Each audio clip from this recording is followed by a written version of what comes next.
We've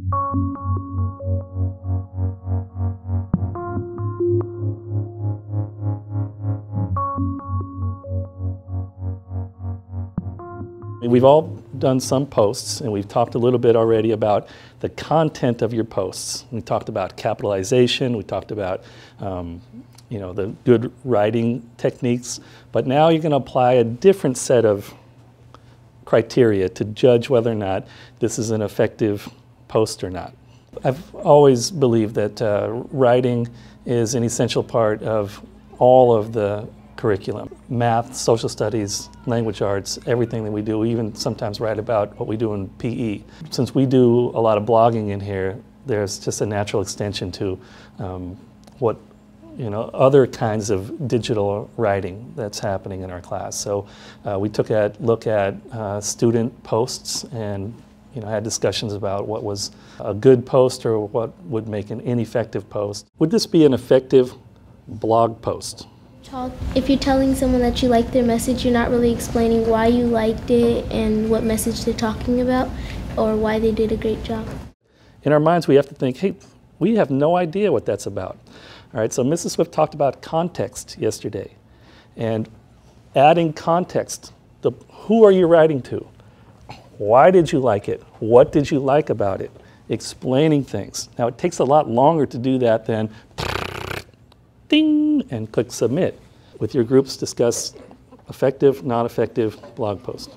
It just says awesome, a teleporting car that rocks, and the only thing is that it should have some punctuations and some more details about how the cars, that teleporting car is cool, awesome, like the color that they like, some details and more.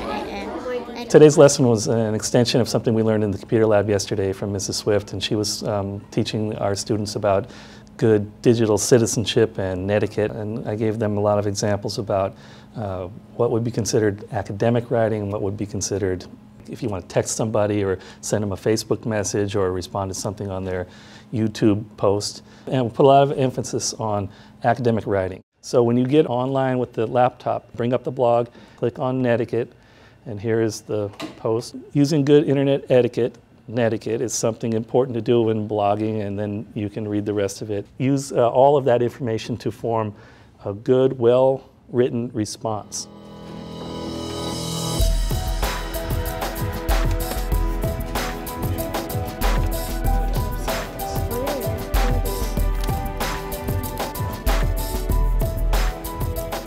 For our class to share our thoughts about the things we learned, but are we the only ones that could read and post to our blog? It's private. Posting that I put on the blog today was about netiquette and why it's important to be a good digital citizen. And really what we wanted today was, what are your thoughts about netiquette and why is it important to do some of the things that Mrs. Swift and I have taught them over the last couple of days.